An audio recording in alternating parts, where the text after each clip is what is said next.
Assalamualaikum warahmatullahi wabarakatuh.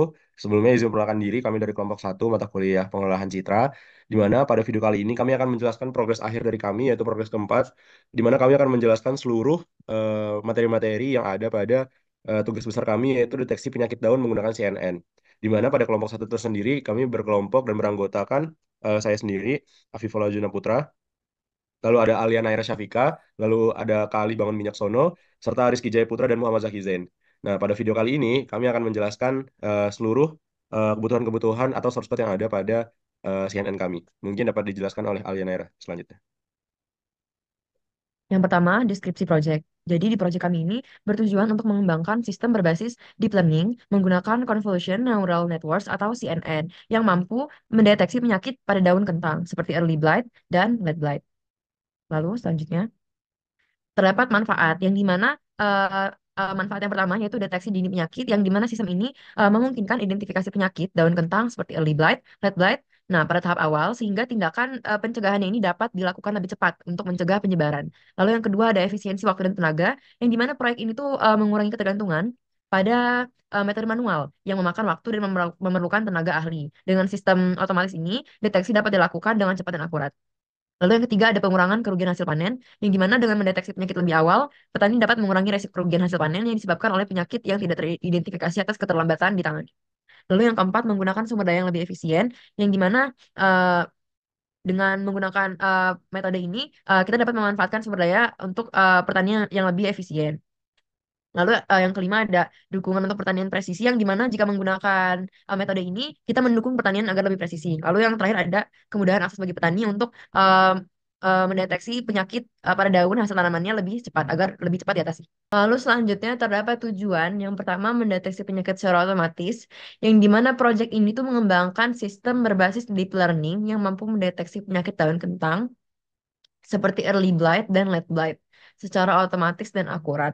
Lalu yang kedua, meningkatkan akurasi identifikasi yang dimana menggunakan arsitektur CNN atau convolutional neural networks yang dioptimalkan untuk mencapai tingkat akurasi tinggi dalam klasifikasi gambar daun kentang. Lalu yang ketiga, mendukung pengelolaan tanaman yang dimana memberikan solusi yang membantu petani untuk mengidentifikasi penyakit lebih awal sehingga penyakit itu dapat diatasi lebih cepat gitu. Lalu yang keempat, mengurangi ketergantungan pada metode manual. Yang kelima, meningkatkan produktivitas pertanian yang dimana membantu petani memaksimalkan hasil panen karena mencegah adanya penyakit pada daun ketang tersebut. Lalu yang keenam, mengintegrasikan teknologi dalam pertanian yang dimana eh, mendorong penerapan teknologi terbarukan untuk proses pertanian. Yang ketujuh, memberikan solusi hemat biaya dengan mengurangi kebutuhan pengguna pestisida berlebihan dengan deteksi penyakit yang lebih spesifik. Dan yang terakhir, membuka peluang inovasi yang dimana menjadi dasar untuk perkembangan pada bidang pertanian.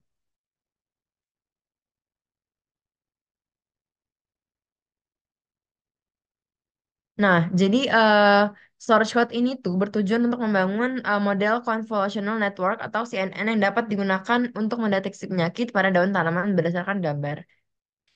Nah, di sini algoritma yang digunakan adalah CNN dengan mengklasifikasikan daun dalam tiga kelas. Yang pertama ada early blight, late blight, dan healthy.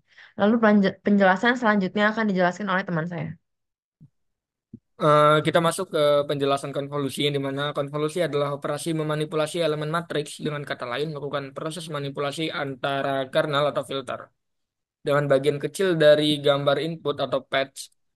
Operasi konvolusi dilakukan dengan cara menggeserkan filter atau kernel melintasi matriks input untuk menghitung nilai keluaran atau feature map di setiap posisi dengan rumus yang ditentukan adalah seperti yang bisa kita lihat pada PPT ini.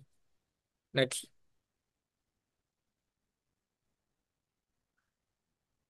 Jadi untuk cara kerja konvolusi itu lebih simpelnya adalah nilai A ini akan dikali dengan P1, B ini akan dikali dengan P2, C akan dikali P3, D dikali P4, E dikali P5, dan seterusnya sampai I dikali P9. Yang dimana setelah mendapatkan semua nilai yang telah dikalikan itu akan dibagi dengan banyaknya banyaknya apa sih namanya besarnya kernel. Seperti sini kita kan 3 kali 3 yang otomatis setelah dijumlahkan semua nilai tadi itu dibagi dengan 3 dibagi dengan 9 Lalu nilai hasil dari pembagian tersebut akan digantikan ke F5.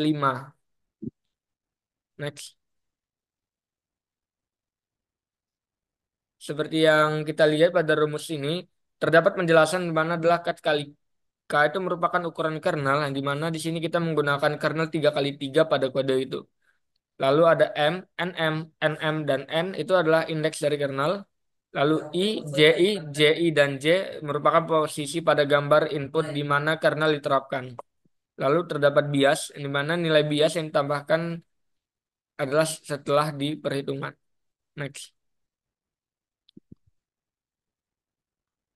Untuk pada input patch ini memiliki nilai di mana P1 adalah ini adalah 1, 2, 3, 4, 5, 6 sampai 9, di mana nilai dari setiap P itu ditentukan oleh sini, yang kernel 3 kali 3 di mana P1 merupakan min P1, terus P4 sampai P7 itu merupakan min 1, terus P2, P, P5 sampai P8 ini adalah 0, lalu P3, P6, dan P9 ini adalah 1, dengan bias sama dengan B sama dengan 1. Nah, jelasan dari source code mungkin akan saya berikan ke rekan saya, ke Alih Bangun Wicaksono.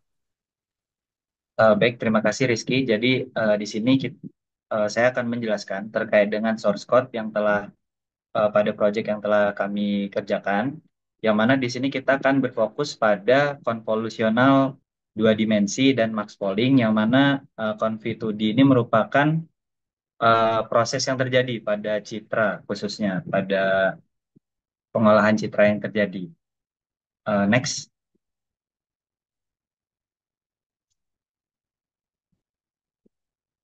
Oke, baik. Di sini saya akan menjelaskan yang pertama itu terkait dengan convolutional 2D, di mana di sini pada prosesnya itu terdapat filter yang berjumlah 32, yang mana artinya itu akan dihasilkan 32 peta fitur.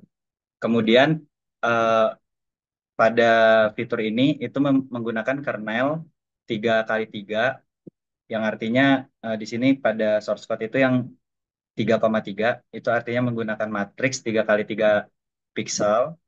Kemudian untuk selanjutnya itu ada fungsi aktivasi, yaitu ReLU atau Rectified Linear Unit, yang menggantikan nilai negatif menjadi 0. Kemudian pada fungsi juga itu ditambahkan padding agar dimensi keluaran sama dengan input.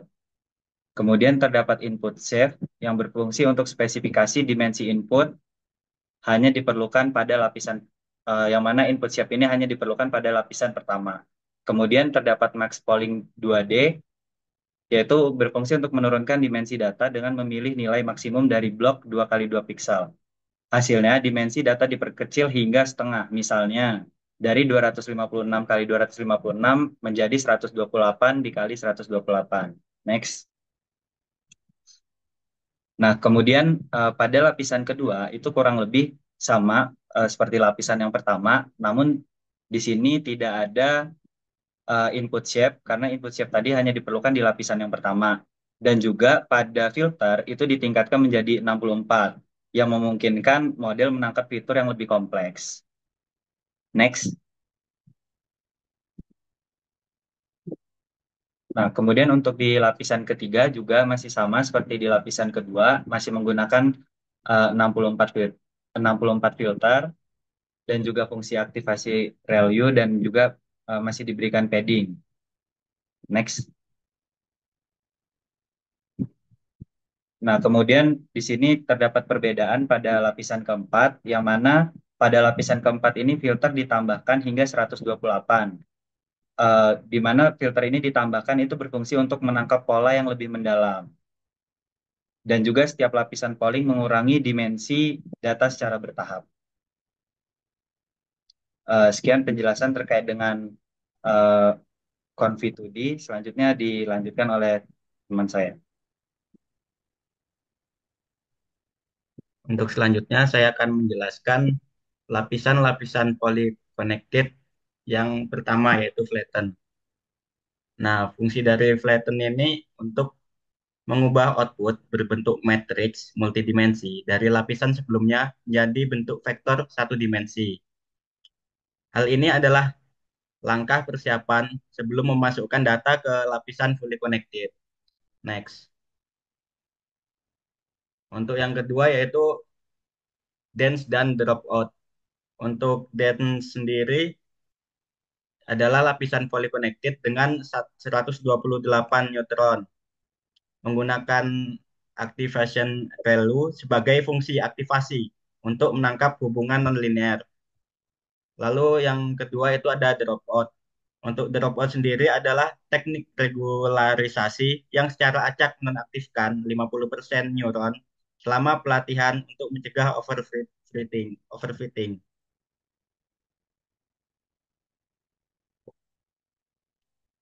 Next. Nah, lalu yang ketiga ini ada lapisan fully connected yang berupa output. Yang pertama itu menggunakan dense num class, yaitu lapisan terakhir yang memiliki jumlah neutron sesuai dengan num class. Lalu fungsi aktivasi softmax digunakan untuk mengubah output menjadi probabilitas yang jumlah totalnya satu. Hal ini cocok untuk klasifikasi multiclass. Lalu kemudian terdapat kompilasi model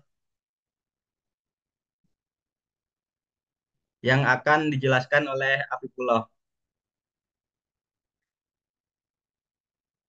Baik.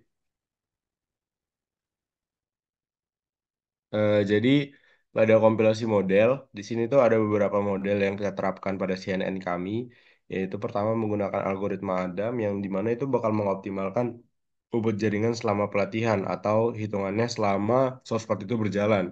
Jadi proses yang dilaksanakan itu tuh akan optimal gitu lah. Intinya seperti itu. Selanjutnya, next. Di sini langsung ada return model yaitu untuk mengembalikan fungsi model langsung aja next. Nah, di sini saya bakal menjelaskan perhitungan dari tabel output yang dihasilkan dari source code tersebut. Yang dimana ada beberapa subbab di sini ada layer, output shape, dan param.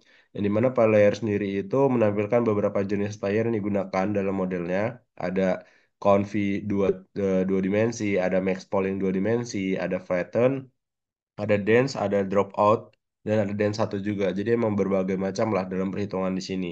Lalu pada sistemnya conv2D itu tuh adalah layar konvolusi yang digunakan untuk mengekstraksi fitur dari input gambar. Jadi conv2D itu tuh bakal menginstruksikan bahwa fitur-fitur yang lain untuk dapat berjalan. Dan di mana conv2D itu ada beberapa, ada 4 lapis di sini yaitu conv2D1, conv2D2, dan conv2D3. Begitu juga dengan max polling yang dimana max polling itu layar polling yang digunakan untuk mengurangi dimensi untuk data inputan yang ada, yang dimana itu tuh bakal apa ya bahasa ya jelas lah gambar yang akan ada. Begitu juga dengan output shape serta yang terakhir tuh ada param, yang dimana param itu adalah jumlah parameter yang dapat dilihat dari setiap layer yang ada.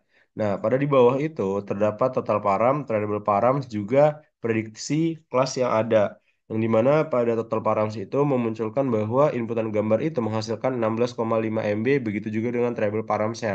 Dan di akhirnya muncul predicted class atau kelas yang dipredik dari gambar yang diinputkan. Next. Kesimpulan yang dapat diambil dari CNN kami itu dapat simpulkan bahwa jurnal yang kami pelajari, yaitu metode konvolusi pada jurnal ini, yaitu yang digunakan itu konvolusi 2D atau konvolusi 2D dengan padding same, yang dimana fungsinya itu untuk merelu atau memfilterisasi gambar pada inputan sebelumnya untuk mengecek apakah gambar tersebut dapat dinilai memiliki penyakit atau tidak. Yang dimana kita menggunakan filter yang berukuran 3x3 dan di situ juga dapat memunculkan bahwa arsitektur CNN itu dapat mengklasifikasi gambar karena memang efisien dan dapat mengekstraksi fitur penting dari data gambar tersebut. Mungkin sekian dari kelompok kami. Kami ucapkan terima kasih atas segala progres sebelumnya dan semoga untuk kedepannya progres tersebut atau proyek ini dapat dikembangkan. Terima kasih. Wassalamualaikum warahmatullahi wabarakatuh.